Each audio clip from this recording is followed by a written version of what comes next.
episode 40 of the Battlefield Show, which will be the last of the Battlefield shows. Huh? A momentous moment. And I mean, some would say iconic. Don't worry, the podcast is going nowhere. Where it's simply a rebranding, if you will. It's been due. I have been humming and hawing. A good old Scottish saying, humming and hawing. That sounds like a good name for a Gaelic double act. Please, ladies and gentlemen, please welcome to the stage at the Coliseum, humming and hawing. One's got an accordion, one's got a fiddle. We are humming and hawing from all the way up north. I don't know why they've got a bit Irish. From all the way up north, so far north of Scotland, that we're actually Irish. That's how far north we've gone. If you go as far as Orkney, and you keep going north, you get to Greenland, and then Iceland, and you keep going north, and then eventually you get to Ireland, and that's where we're from. We're humming and hawing, and welcome, good evening. So we rebranded it. So you may see the title of the podcast change, and the images changed. But don't worry, as long as you subscribe to the show on whatever podcast platform you get your bloody podcasts on, then you'll still be able to hear my dulcet tones once a week every Wednesday. And if you're sitting going, I can't wait until next Wednesday to get another dose of the big man's ramblings, well, why not become a patron?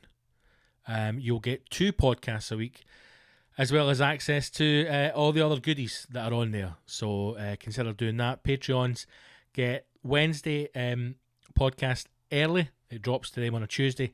And they also get an extra podcast every single Friday.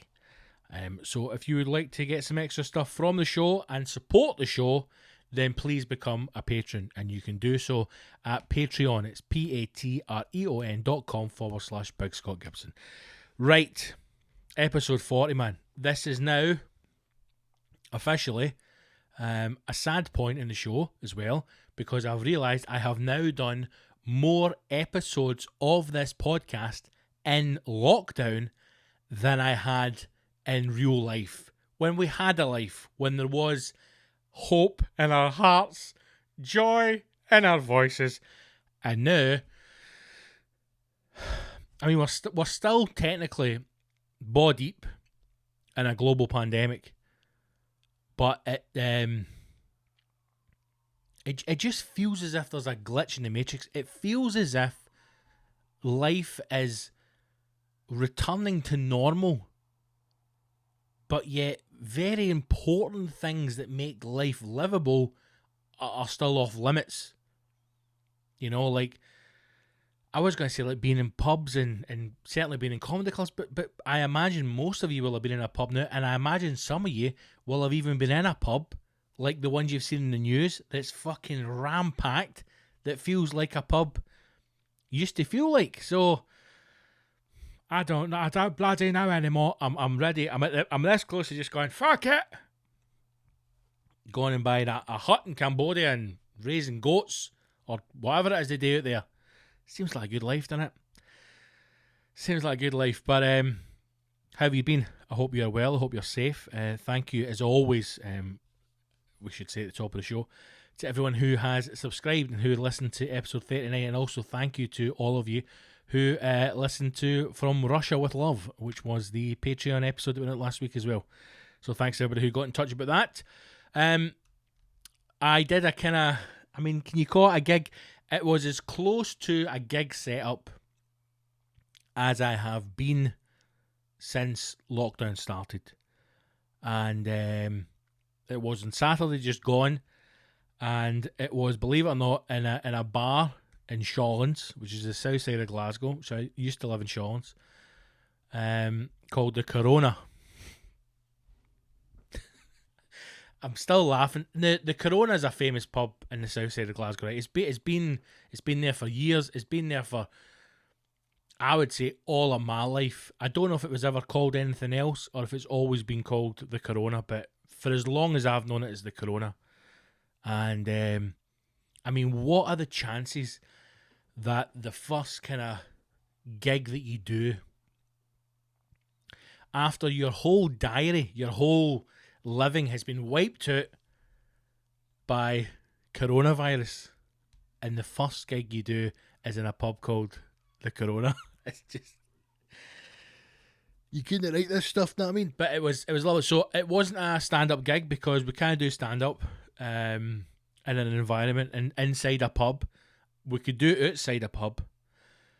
That we'll talk about that in a minute because I don't really understand that. But anyway, so it was a pub quiz. We were doing a pub quiz on a Saturday night. I've been hosting a quiz since lockdown began.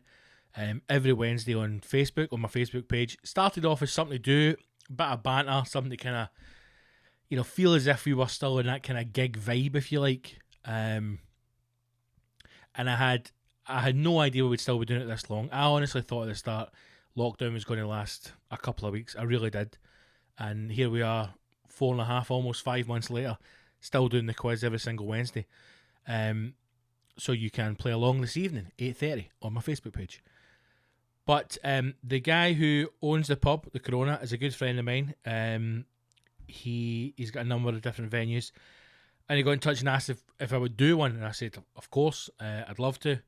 And then I became very nervous. Very, very nervous. Almost to the point where I've not experienced nerves like this for a long, long time. People think that stand-up comedy, right, and comedians are almost like mythical creatures, right, little magicians, because public speaking to a lot of people is terrifying, right? The idea of, for example, getting up in front of work colleagues and having to talk to them or do a presentation in work or something like that, to a lot of people it is terrifying.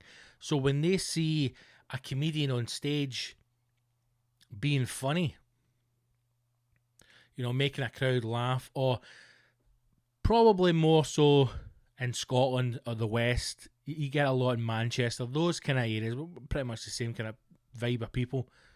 When we talk to the audience and we banter, to the kind of average, fan or average audience member, when they see a comedian banter like that and go back and forth with the audience, it blows their mind, especially if you get a joke out of it or it leads to laughter, or when you tie it all back in, because the idea of doing that is so far detached from their normal life, it seems impossible.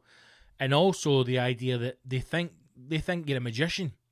They think, how the fuck did they get his name and his job and then somehow tie them all in to make them into this weird magical story? It's a muscle, right? Some people are good at doing crowd work. Some people are not. I'm good at doing crowd work. I enjoy it. I like hosting. I like being an MC. We've talked about this before. So I find that easy. And so when I first ever started stand-up, I had to take a day off work because I was so nervous. And that level of nerves, the very first proper gig that I did, I didn't breathe for the whole 7-8 minutes. Never took a breath, almost passed out when I was finished. Because again, I was just so nervous. And at that point, I felt as if it was a bit more performance rather than what it is now, where it's just very relaxed. And it is just me talking. Yes, I do have some idea of what the stories are, or I'll know what I want to say, but it is very relaxed, and I will kind of meander off in different I will kind of walk off in different places in the story. But when I first started, the nerves were fucking awful, and over time, and quite quickly, I'd say over a couple of months, those nerves went from having to take a full day off to basically half an hour before I went on stage, and then the nerves would kick in. And now, before obviously COVID, before the lockdown, those nerves really were completely gone up until the point you walk on. All right, so I would be standing off stage, for example, and if I was hosting, you're waiting to be called on by usually the tech, and to be announced on the stage. So I wouldn't be nervous right up to that point when I'm just standing myself, whether it's in the corridor or whether it's off stage or behind the curtain, whatever it may be. And then when you hear your name, you begin to walk on. And for me, the nerves will live with me until I get to the mic. And then almost as soon as I touch the microphone, it goes. It's the only way I can say it. It just goes. And I feel comfortable again, and then I do what I have to do. I do my job. And if it's a tour show, the nerves are slightly higher. Slightly higher nerves, increased nerves for a bit longer, and it's just because I am not famous enough that I'm selling big rooms. I'm certainly not famous enough that everybody in the room will know who I am, and I'm conscious of that, and not in a negative way. That fuels you, if you like, and keeps you on your toes, because I know that probably half of the room will never have seen me before, will never have heard of me, and they've maybe been brought there by someone who came and saw me on the previous tour, So you have to work that little bit harder, because half the room will be with you instantly, and the other half will be sitting going, all right then, fatty, you told me you're funny, so you're the funniest. And that's, again, not a negative thing.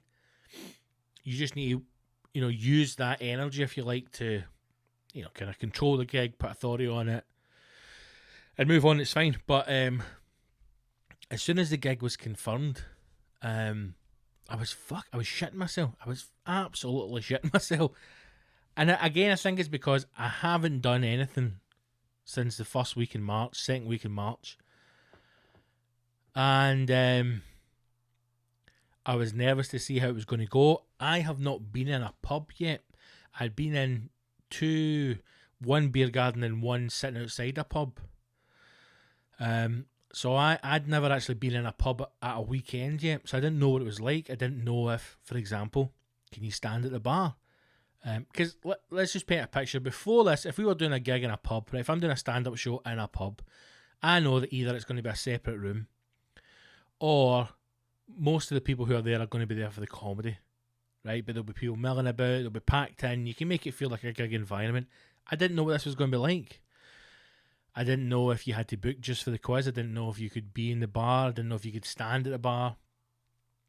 And so when I turned up to the Corona, thankfully, KRIS, who I know, sound guy, the tech engineer, was there, and that instantly made you feel at ease, because you've got someone who you know and you trust and knows you, and he's with you for the night. And again, it was kind of quite well spaced out, and you had to be seated at a table by the staff, and there's a one-way system round the pub.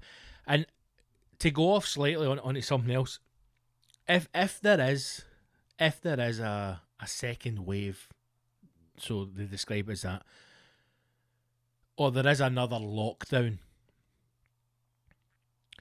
I know that we are in the kind of mindset just now where we're trying to encourage independent businesses, whether that be a pub or a restaurant or a cafe, whatever it may be, and we're trying to encourage people to shop in these places and use those facilities and use your expertise or whatever it is, and hire these people and that kind of thing. But if the country does go back into another lockdown, the people and the businesses who have done nothing to safeguard the virus, I mean, they're never going to be named and shamed, but I really would like to see them go, because I have been in, like I said, I've been to 2 bars here in Edinburgh, right? One of them was a kind of beer. It's an odd thing, because it's like they have like a kind of beer garden at the front. It's not really a beer garden. It's an outside area at the front, and then they have the inside of the building. So obviously you're sitting outside, and in fact, I think I talked about it on the podcast. It may have been the Patreon episode. You sit outside, you order through your phone, they deliver it to you. You pay contactless. There's no cash. The staff themselves, you sit at a table quite a distance from another table, well over 2 meters. There's a smaller table in front of your table, like almost like a wee bedside table. Your drinks or your food, whatever you order, is placed on that table, and then you collect it, so you don't even actually interact with a member of staff. Okay? And then we went to another pub, and when I went to walk in, all I could see, it was living at the football. It was just a sea of people. Just a sea of people. And one of the staff actually says, we can't fit anybody else in here. And I was like, no kidding. And we sat outside in a drink. I mean, I look at those contrasts. I just worry as to how much businesses are still taking it. Because there are some that are fully on it, and there are those, I think, who are lax, just as there are people who are still fully on it and people who are lax. Now, to go back to the corona, the staff could not have done any more. It was amazing actually to even see it. One door in, one door out. You can't go in and out the same door. So there's a one-way system round the pub. All the staff had masks, face coverings on. It's the first time I've seen that in a bar actually, where all the staff are wearing face coverings. They all had gloves on. Tables were getting cleaned. The floor was getting mopped constantly. I was making a joke of it as the night was going on. So the quiz ran for about 2.5 hours. We ran from about 8 to about 11:15, so it was just over 2.5 hours. And we were trying to get around to the last 30 minutes. That's the way we thought we'd space it out.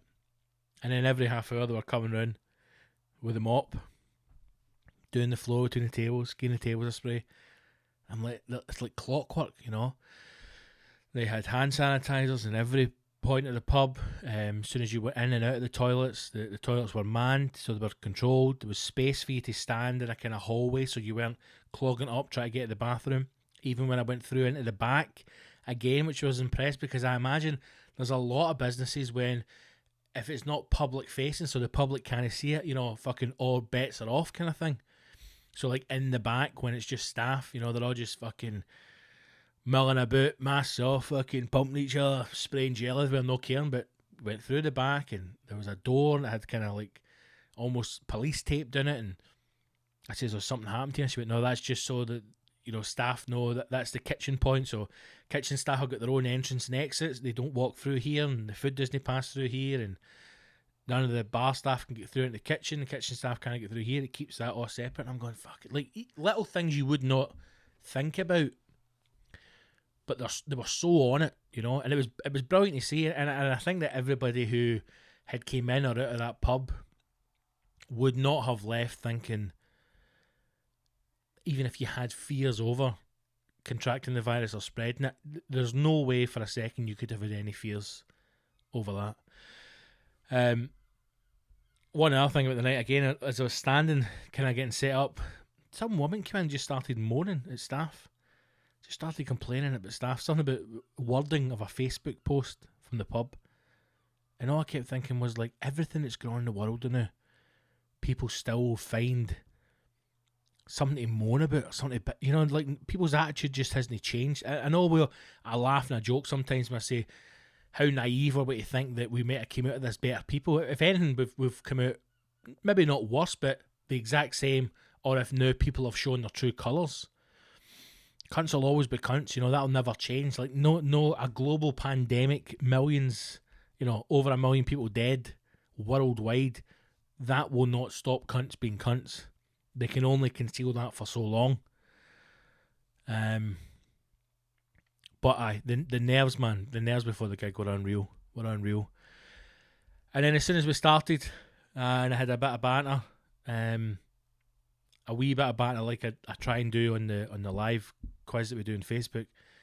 But it's just such a difference when it's it's just such a difference when there's audience there. Such a difference. And all I kept thinking the whole time is, I am desperate to get back and do a gig, man. Desperate to get back and do a gig. I'd love nothing more right now than just to get a wee room, and if I could fill it with 100 people and do a gig, man, I would absolutely love it. It also, for me, I have seen some friends doing like some of the drive-in gigs in London, or some of the gigs that the comedy stores put on, and they are kind of set up in like a park, and there's quite some distance between them and the audience. And that I'm jealous in the sense of I want to be back gigging and feel that energy. But I honestly can't think of anything worse for the art form of comedy, and certainly the type of comedy that I do, than a drive-in gig or one of these gigs where they are, quite some distance from you. I really can't. And just being back in the pub again just reminds me of, that sense of being able to touch an audience or be able to see an audience, see the reaction, interact with them is the thing that, I think that's the thing that I enjoy the most about gigging. Being able to see the whites in people's eyes, the fear in their face, But shout out to the Corona and all the staff and everybody who made it along. I had a great night. It was great to, little things, simple things, being in a car, right? Having my gig clothes back on, which is the same clothes I wear all the time, but black t-shirt, black jeans, getting a shower, getting dressed in gig clothes and driving to a gig. Even something as simple as that was just a joy to experience that again, because I have felt like there's a chance I'm never going to get that again. That's I suppose in the lowest points, that's what it's felt like. But huge shout out to everybody at the Corona. And I don't know what's coming up. I don't know if there's anything planned, but if we can, there's things I'd probably change. And again, one thing before we move on, pubs and restaurants. See if you are a person, or see if you do this at all, or if you've done it in the past, draw a line under it. See if you reserve a table in a pub, or you reserve a table in a restaurant, and then you don't turn up, or you don't cancel that, you are a fucking bag of human waste. It's the only way I can describe you. You are a bag of human waste. Don't do it, man. Just don't be a fucking cunt. That should just be the motto for everybody now. Just don't be a cunt. They had a couple of tables in the pub that were reserved. People didn't turn up. And then the staff are anxiously putting other people in that arrive, and the concern that, if somebody did turn up, they'd kick off because it's Glasgow and that's what people would do. Or we've seen it, I'm sure you mostly have read news articles or saw news articles recently since the whole restaurant's reopening. People who are reserving tables and then no appearing, no turning up, not even phoning to cancel. There should be a cancellation fee. I think so. I had it go in one of these food markets we went to 2 weekends ago. I had to reserve a table for the three of us, and it was told black and white. I had to put in my card details. And we were told if we didn't arrive 15 minutes after our time slot, right? So you get a 15-minute window, or contact them to cancel within 24 hours. Then you would be charged £10 a head, right? So it would have been 30 quid. A table for 3 booked, so that would have been 30 quid. And that's probably, that's steep, right? It's a lot of money. Certainly fucking a lot of money now. But you imagine if you had a table for 8, and this is the news story I saw, a restaurant in Edinburgh, a table for 8 booked. And this is a fancy restaurant, man, right? This isn't a burger and chips. This is one of these, they do tasting menus, right? Fucking 7-course stuff that's landed off the coast of Skye and hand washed between somebody's arsehole, right? It's high end bullshit. So you're talking what? 3 courses and a couple of drinks? You could be 60 quid. You could be £100 a head. A table for 8 didn't turn up. That could be the best part of $1,000 that restaurant is losing out in, because people just don't have the decency to cancel. So that's boiling my piss now, man. So if you are going out to eat, or you're going out to the pub or something like that, and the situation you're in, you have to reserve a table, just go, man. Just go. And if you can't make it, phone and cancel. they'll understand. Do you know what I mean? If anything, they'd appreciate that more. But to the wonderful staff at the Corona, and if you live in the south side of Glasgow, get over there, man. It's a great pub. The food's amazing, and the staff are absolutely wonderful. So get over to the Corona. Great wee pub.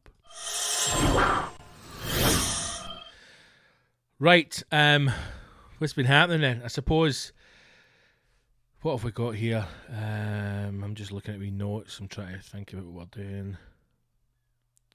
Do you know what? Let's just do this first. I was going to talk about the government's dinner thing. Dinner ticket for adults. I forgot it's a dinner ticket. Since we're on the kind of restaurant thing, but I'm going to do this first though.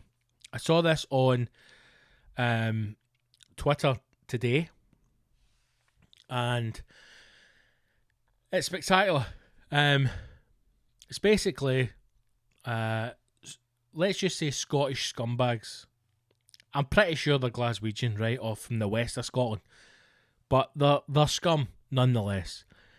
And it's basically a fight on an airplane, right? Now, apparently, the flight is a KLM flight, and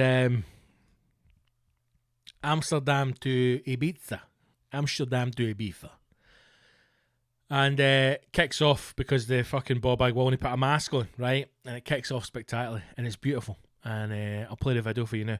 And the thing is, it's I don't know the full story behind it. It seems as if, from what I could read online, they couldn't get flights to Ibiza directly, or they couldn't get to Ibiza, so they've gone to Amsterdam first, and then they've gone from Amsterdam to Ibiza, right, to try and kind of beat the kind of quarantine lockdown system or some bullshit. It's just, again, scumbags, you know. So enjoy this.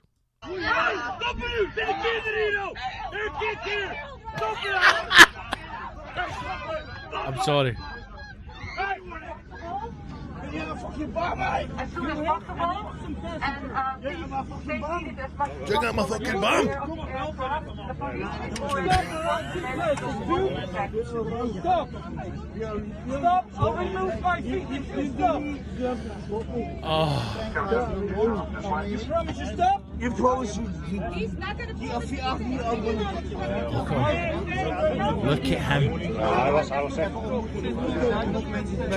You tell me I'm scared of you. You tell me I'm scared of you. Are you telling me I'm scared of you? What a line to go out on. Are you telling me I'm scared of you? A grown man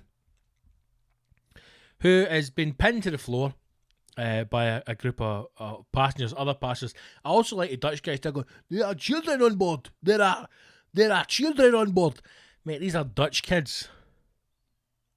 If they live in or near Amsterdam or any part of Holland, I imagine they have seen far worse than an arsehole drunken Glaswegian being wrestled to the floor.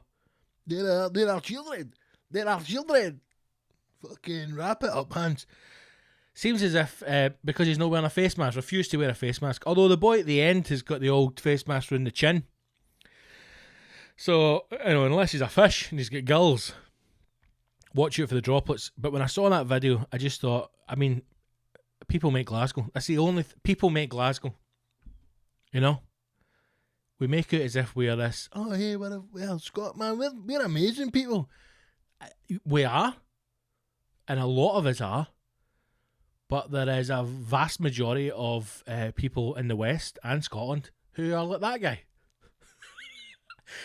It's that wee kind of cowardly punch that the guy gets in. Amazing. As soon as I saw it, as soon as I saw the video, without even hearing audio, I'm like, Scottish. Pasty, that kind of corned beef skin, just that look. Fighting on a plane going to Ibiza, man. Now listen, there are people who I know of, and I'm sure there are people who you know of. Hey, you might even be one of those people. I'm certainly one of those people. We're struggling. If it wasn't for my missus, my amazing missus, no joke, I'd be homeless, right? I'd be either back at my mother's, I'd be crowd surfing. I mean, I would be crowd surfing. I'd be couch surfing, right? I'd be in a friend's house trying to find somewhere to stay, because my industry certainly has been decimated by COVID-19. Fucking shot in the arse. There's people who have lost savings, you know, cleaned out in a terrible situation, but yet fucking second-rate drug dealing scumbags like that are away on holiday at Ibiza. Let's just enjoy that one more time, shall we? Let's just enjoy this one more time. I can't go. Look him. Everybody's on that. Hey, Franco, sit down. As soon as possible, and stay seated as much as possible when you're here on the aircraft. I love that the air steward is still trying to, as soon as possible, we'll have him taken from the aircraft.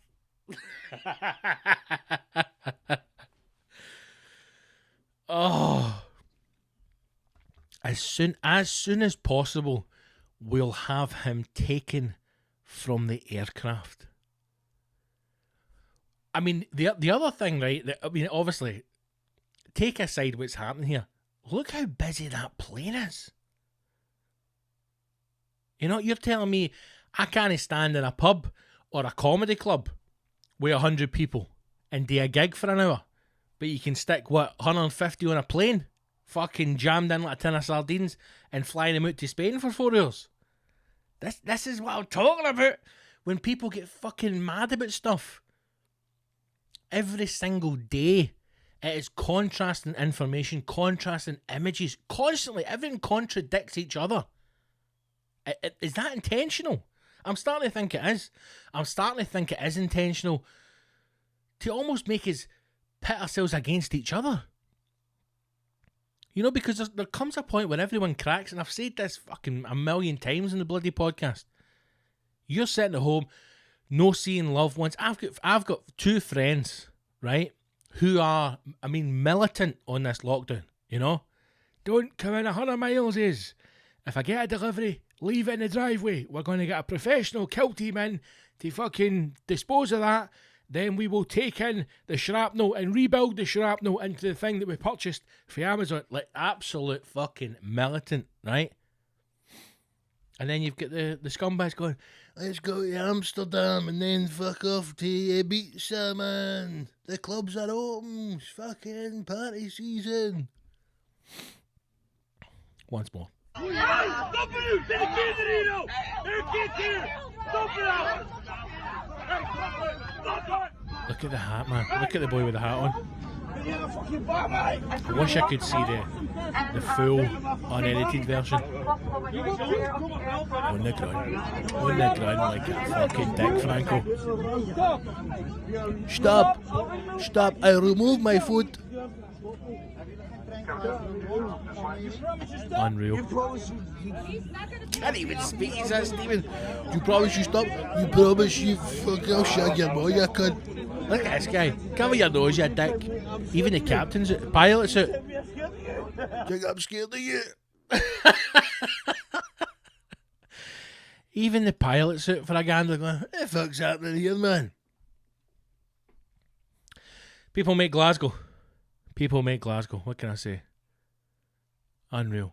If you get a chance, check it out. It's no doubt you'll find that on Twitter somewhere. Right. Let's move on, shall we? That was spectacular. You telling me I'm scared of you? Okay, what have we got? I've got a whole load of notes here, and now I can't even read my own handwriting. One, I saw something the day as I was driving. That was quite a severe segue there, but there are some things in life that I don't understand why they happen, and I think that manifests in anger inside me. Obviously, I need to go back to a therapist, right? And not just a wee 6-weeker you get for free in the NHS. I probably need to sit down with my therapist and talk to them just every week for the rest of my life, right? There's a couple of things that when I see it, it angers me that people do it. One of them is eating cold beans. Right now, let me say that again. Eating cold beans. Straight off the bat, if you eat beans, and I mean baked beans, like Heinz baked beans, or HP, or Lidl, any form of baked bean, any kind of bean in a tomato sauce. Now, if it's a fancy fucking ballotti bean, that's different. But I'm talking a tin of baked beans. If you eat baked beans, I will automatically think you're a lesser person than me, right? Baked beans are the work of the devil. It's disgusting, all right? You shouldn't be eating them. And before you sit and go, beans are delicious, they're no. What are they? They're not even real, right? It's made in a lab. It's not real. It's like margarine, right? If you eat beans and you have margarine in your fridge instead of butter, fucking have a word with yourself, right? I guarantee you, I would put money on it. Every single person who has died of COVID-19 likes baked beans and picks margarine over butter. There, I said it. Their immune system's fucked. Shot to bits. Shot to bits. Now, the step up from people who eat baked beans is fucking dirty bastards who eat cold beans out of tin. Look, I mean, there's a special place in hell for people who eat cold baked beans out of tin. I swear to God, man. I can't put into words how much it disgusts me. So that is one. And again, I saw it today, and then I thought, just what? Any time I see it, I think, what has happened that has led you to this point in life? What decisions, what process did you go through to get to being in this situation at this time? And the thing I saw is white Scottish men playing basketball. Why? Why? And I know a lot of them are hipsters. Yes, I live in the fucking hipster capital of Scotland, the mecca for hipsters. Yes, I'm body deep in it. I'm surrounded by them. I can go nowhere, although a vegan restaurant has actually shut down near us. Progress. White, pasty Scottish men playing basketball. And I'm not talking like white Scottish men who are like fucking 7 feet. I'm talking guys like me. Wee barrels playing basketball. Why? Stop it. Just stop it. Is this because you all watched a Jordan documentary on Netflix? And you're like, I'm going to go to, the sports shop, but not Sports Direct. I like to buy independent, my sports regalia. And I'm going to get a Chicago Bulls shirt and a basketball, and I'm going to go down to the local basketball court that doesn't actually have a net on the hoop. It's just a basketball hoop above a five-a-side goals built inside some kind of steel prison. And I'm going to go and shoot some hoops, me and Finlay, do some tricks, do some dribbles, some layups, try some dunks. Won't get there though because I'm only 5'8" and the basketball hoop's quite tall, but don't tell anyone because sometimes Finlay and I climb up in the five-a-side goals and then hang from the hoop, and get pictures taken just to pretend we've actually done a slam dunk.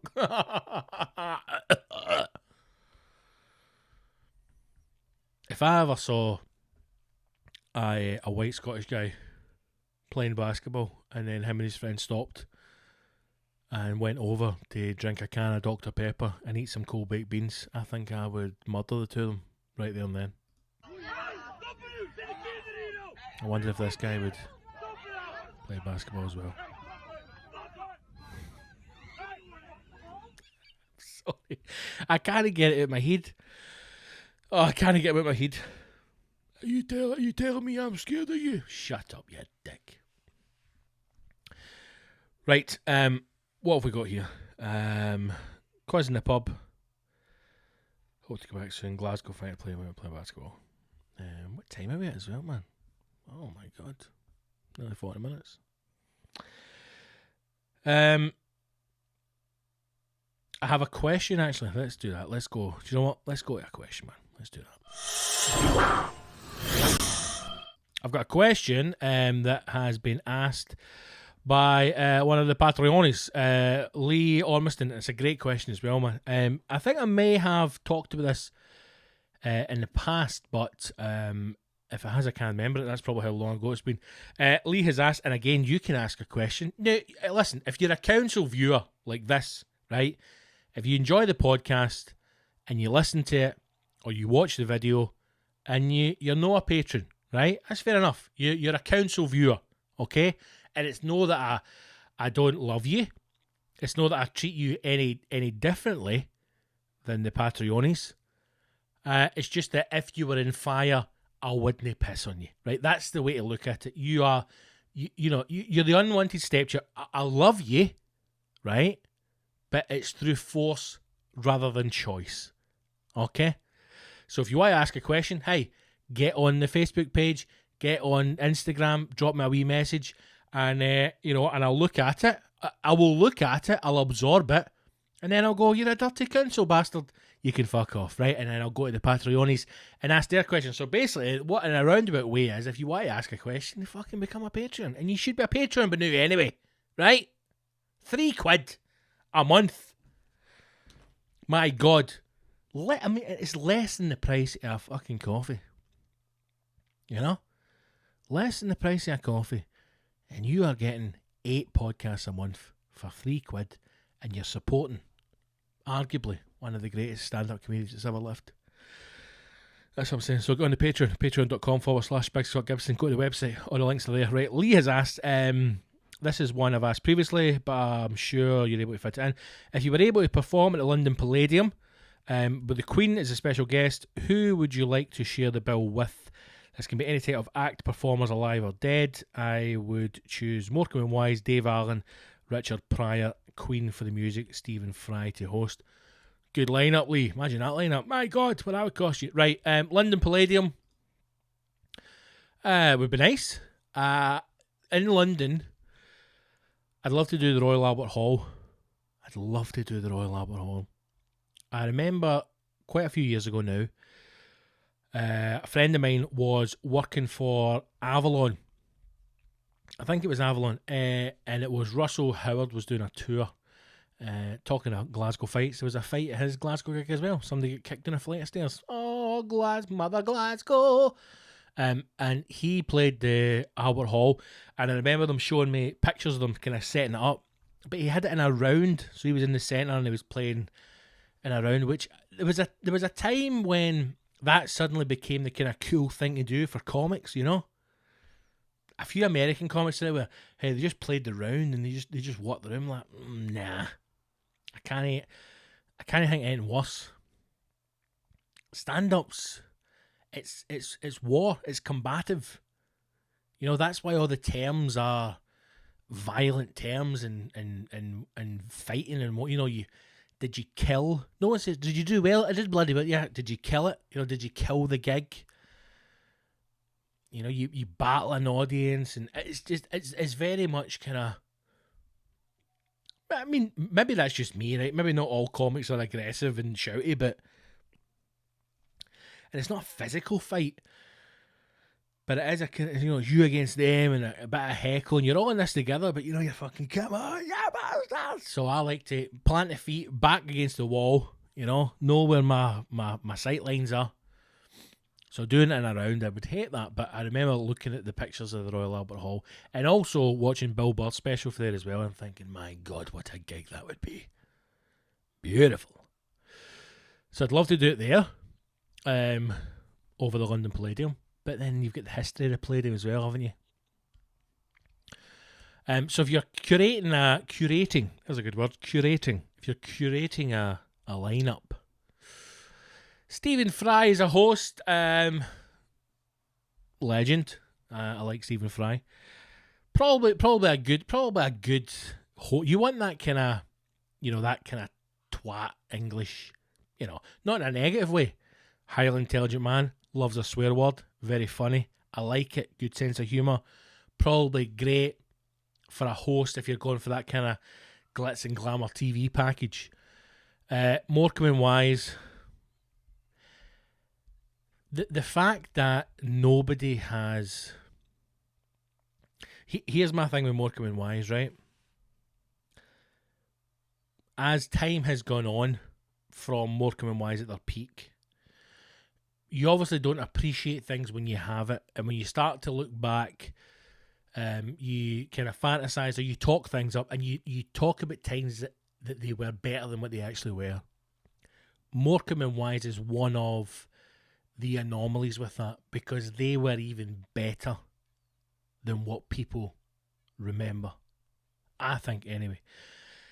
And the fact that some people refer to Ant and Dec as the modern Morecambe and Wise only goes to show how little people understand just how incredible Morecambe and Wise were.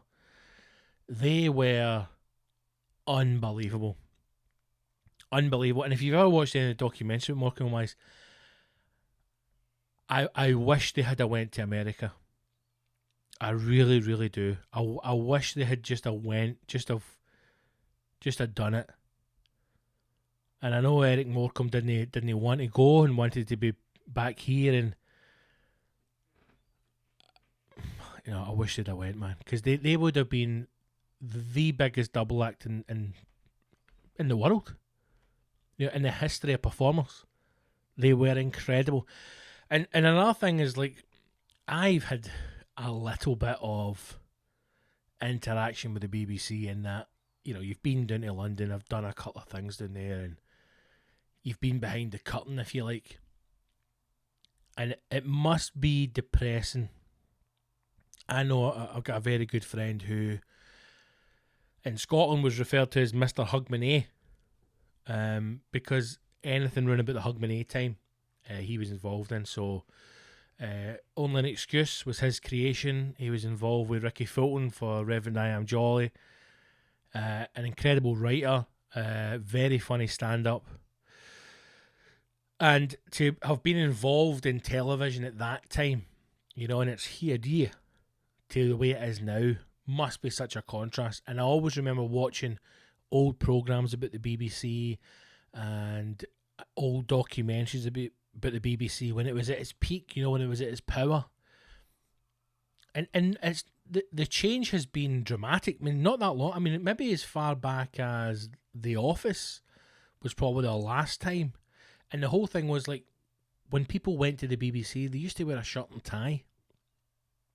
Now to a lot of people, that maybe means nothing, but to me that means a lot. You would wear a shirt and tie at the BBC because it was the BBC, for fuck's sake. That this was, at that time in this country, that was it. You'd hit the ceiling. That was you were at the BBC. Shirt and tie on. Professional. Business-like. You're going to a meeting. Whereas now you walk in and it's, different colour walls and beanbags and breakout rooms and fucking meetings with glass panels, and it certainly is not what it once was, and it's not the powerhouse it once was at all. I think it's been slow to move with the times, and I think a lot of the times the BBC, especially when it comes to comedy and light entertainment, I think they don't have the finger on the pulse anymore, and I think it's a lot of people who are in decision-making positions or responsible for putting out content. I don't think they understand what people want. And then people start to look at some things that are on the BBC with regards to comedy, and they think, well, maybe I'm wrong, and maybe this is funny. You're like, no, you're not wrong. It's generally not funny. A lot of it is awful. Morecambe and Wise have been there for me. I would probably have to put in the Grumbleweeds, if you remember them, just for nostalgia, because that was the very first ever live thing that I saw. My grandparents, I remember, we used to go to Blackpool every year, and they took us to one of the theatres in Blackpool, and the Grumbleweeds, where it was the show. They were the top act, and they had a few guest people in and out, and I remember falling in love with theatre then. It's just incredible. I'll never forget it. It was amazing and hilarious. As a wee guy, I was fucking pissing myself. So I need to stick them in. Here's a controversial one for you, man. See old clips. I don't even know if it's still available on YouTube. See old clips of Michael Barrymore doing like the Royal Variety. Fucking hell, man. That's some funny stuff. when that man was, before the old fucking swimming pool parties, when that man was at his peak, he was a funny man. What an entertainer. Regardless of what you think, now, or whether you care or not, I think the man's funny. I'd like to see him back in some kind of capacity, but old school Barrymore, stick in it. Who's the other guy with the fucking... It's a puppet. What was his name? Oh my God, I'm going to have to Google this now. So, Richard Pryor, you've got in there. I'd have Richard Pryor. Obviously, I'm having Billy Connolly. I would like to have Bill Burr in there as well, because right now he's one of my absolute favourites. If we're going down the comedy route, Eddie Pepitone, who, by the way, has got a special out on Amazon. It's a $5, and it's one of the best specials that's been out, certainly this year. Anyway, hands down, one of the best specials. So check that out if you want to see some good comedy. Eddie Pepitone, right? What was his name? Brian Connolly. Brian Connolly! It's a puppet. Remember Brian Connolly? I don't know what he's going to be doing in this. But fuck it, we'll stick him in there as well. Maria Bamford. I'm having Maria Bamford. It's very comedy heavy. Colin Cloud, who's a friend of mine, get him in for a bit of magic. Music, I'm having Wet, Wet, Wet, and I'm having Tenacious D. There you go. What a lineup. What a lineup. Imagine that for a Royal Variety performance. Here's the thing with the Royal Variety, right? And I think, listen, I'm not a royalist, okay? By any stretch of the imagination. And if I'm being honest with you, I think, see when the Queen, I like the Queen, right? I like her. She's the gaffer of the most fucked up organisation on the planet, right? Now, again, I'm not a royalist. Before you all go, oh, fucking God save the Queen, big man, is it? Give me back my £3. I think when the Queen goes, fucking get rid of a lot of them. That's what I think. That's what I think we should do. Name a Royal Variety, the rest of them can fuck off. When old Lizzie takes her final bow, boom, it's done. Right? Buckingham Palace, strip it, get it on eBay, turn it into fucking Airbnbs, let the Saudis buy it. Fuck knows. But what a Royal Variety performance that would be. Stephen Fry, Michael Barrymore, Brian Connolly, Billy Connolly, Richard Pryor, Bill Burr, Maria Bamford, Eddie Pepitone, Wet, Wet, Wet, Tenacious D, Colin Cloud.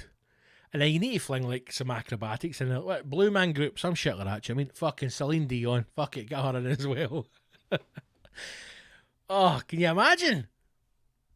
What a lineup that would be. Lee, good question. Thank you very much indeed. Good question. Lee has obviously said she'd have me in there. Or, sorry, he would have me in there as well. And I would have me in there too. I'd date in the middle, but the sweet spot, the poof spot. So there's no pressure on me. But a good question. And if you too would like to ask a question, become Patreon. Go to patreon.com/Big Scott Gibson. Just do it, man. It's worth it. Right, I've got a couple of news stories, so let's do it. We're going to talk about this earlier on. Right, so the government has a new initiative that they've launched, which is Eat Out to Help Out. Let me see that again. The government's initiative is called Eat Out to Help Out. Now, some of us have been eating out to help out for quite some time. Am I right, lads? How on earth in this think tank or fucking Cobra meeting did nobody at any point raise concerns over calling an initiative Eat Out to Help Out? Did nobody think that was going to be an issue at all? So the BBC obviously have got the articles. Eat Out to Help Out will definitely affect the weekend, apparently, as they are saying. This article has actually got a business owner who's unsure. In fact, let me just read this to you, right? So, restaurant owner Lubnik Sheradovich.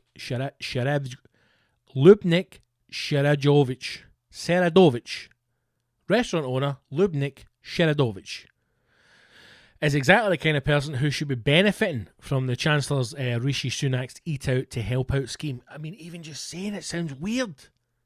It just sounds dirty. Eat Out to Help Out. It sounds creepy, man. I don't know if it's the Glasgow accent. Would you like to eat out to help out, young man? Away around your granny, son. Go and eat out and help out. What? Oh. Hey, know that I'm not a fan of eating out to help out. That's not what I'm saying. I'm just saying, you know what I'm saying. The Serbian-born businessman. What kind of gaff is he running? The Serbian-born businessman likes to sell offcuts of human flesh. What? The Serbian-born businessman has been the owner of the Boulevard restaurant in South Croydon since 1999. He initially welcomed lockdown as a chance to take a break and refurbish his restaurant. Oh, you know, as you do. As you do, Lubick. Global pandemic.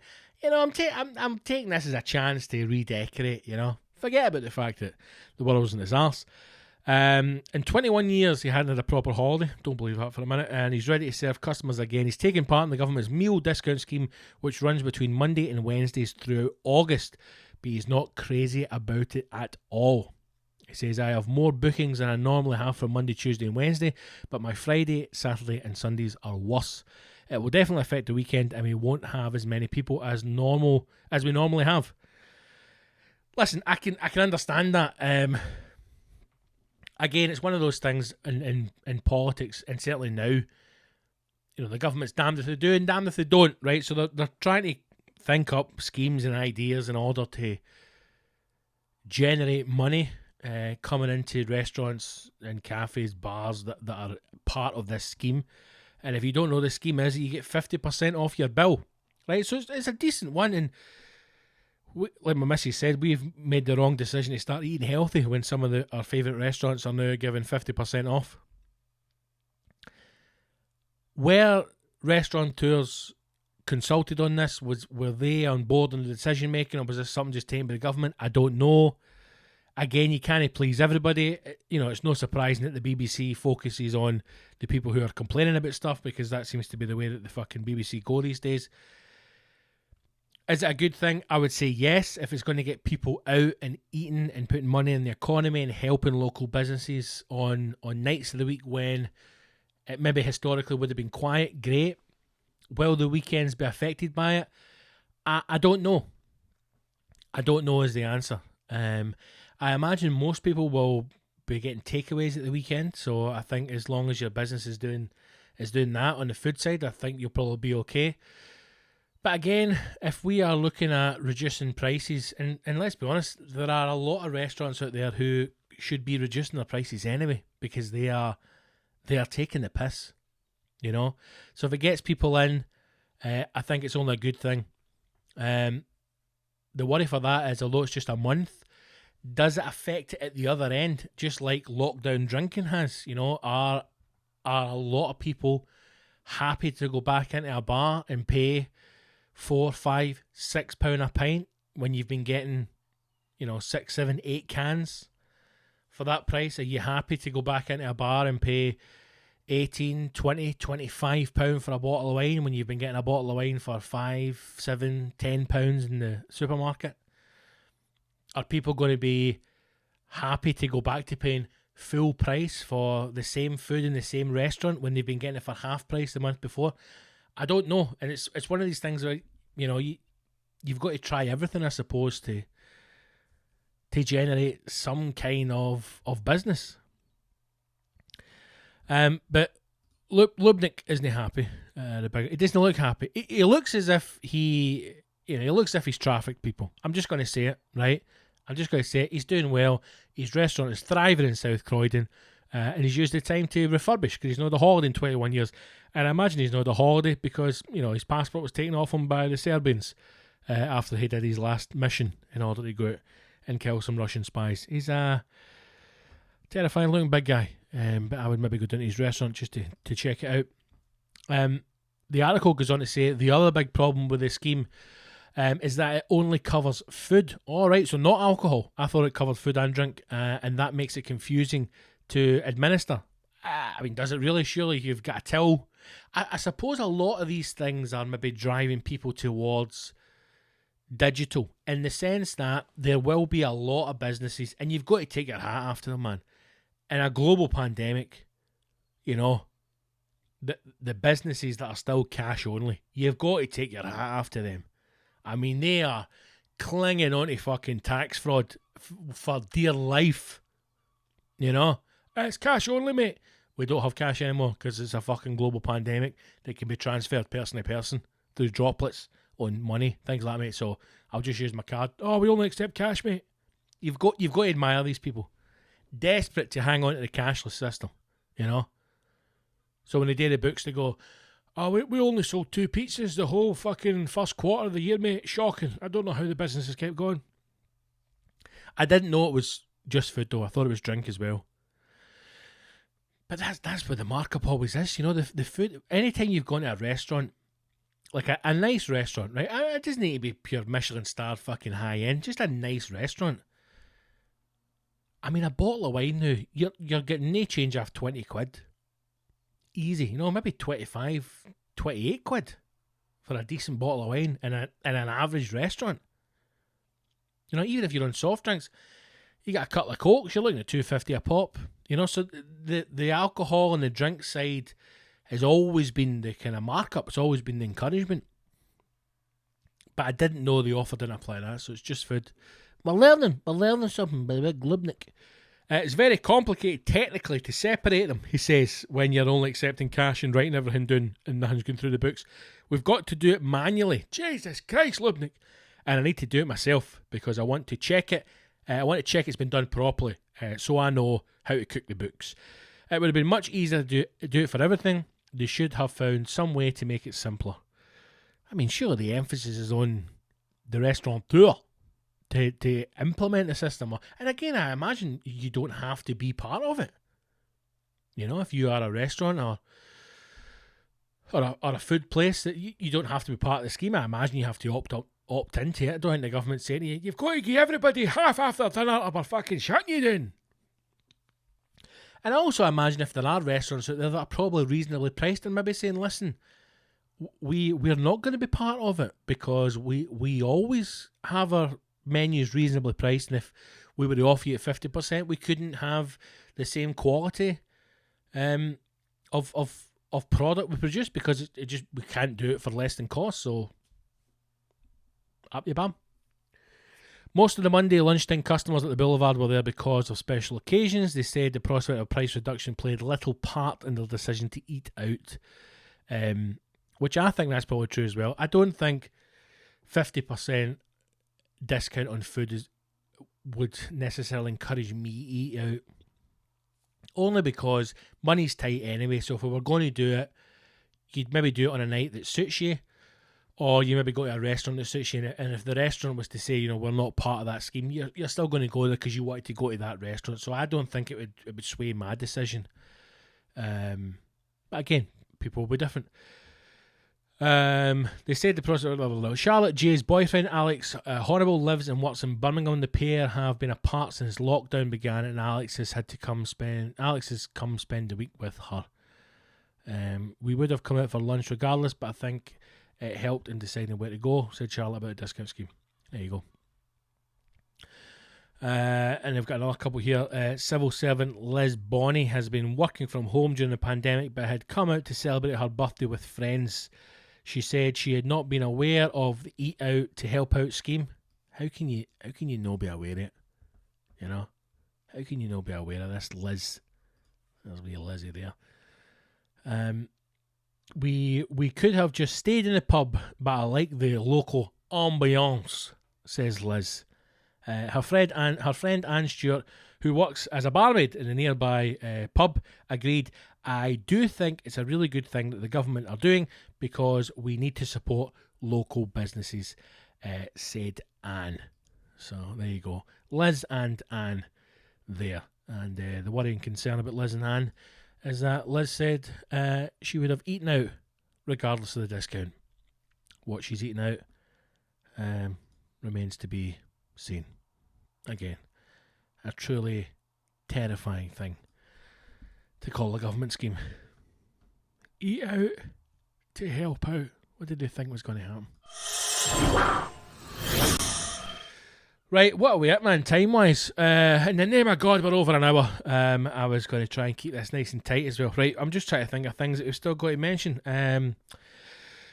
We'll keep that for Friday. We'll keep that for Friday, and we'll keep that for Friday. I put up a wee post the other day, actually, on Instagram talking about countries that I've been watching. Anthony Bourdain again. I've become lost in the man. He's a genuine hero of mine. I love him. I love all of his work. I've been lost in it again. And interesting the way he talks about certain places. And one of the episodes is in Paris. A country that I hate, despise, is France. And Paris is at the centre of that hatred. So I put up a wee post to say if, regardless of how many people try and tell you otherwise or try and encourage you to visit a city, is there a city that you just believe is a shithole and you never want to go back to? Interesting, quite a few people got in touch with some quite interesting answers. So I'll talk about that on Friday in the Patreon episode. And if there are any cities that you've been to that you think you were told was amazing and wonderful, or places where you should have been, before I went to Paris, I was like, oh, you're going to love Paris. Oh my God, Paris. Oh, walk along the Seine in the fucking Paris, in the Paris. And I got there and it was a shithole. If there's anywhere that you have had that experience, get in touch and tell me, man. And we'll talk about it on the podcast on Friday. So if you'd like to get Friday's episode and you'd like to listen to all the previous episodes, I think there's almost 28 hours worth of extra episodes on the Patreon, as well as the stand-up special and the comedy albums and all other bits and pieces. Then go to Patreon, patreon.com, patreon.com/Big Scott Gibson, and sign up for as little as £3 a month. And you can get access to that. Right, team, thank you very much for listening. Please do subscribe to the podcast, share it on your social medias, encourage friends and family to listen, and let's try and build these numbers. I will be back again next week with another podcast on the council channels, and tonight and every Wednesday for the full time that we're in lockdown, I will be doing the quiz. So come and check that out on the Facebook page, which is Scott Gibson Comedy, and like that page if you don't. Right, thanks for listening, guys. Take care of yourselves, wash your hands and your asshole, and I'll see you in a battlefield soon. Take care.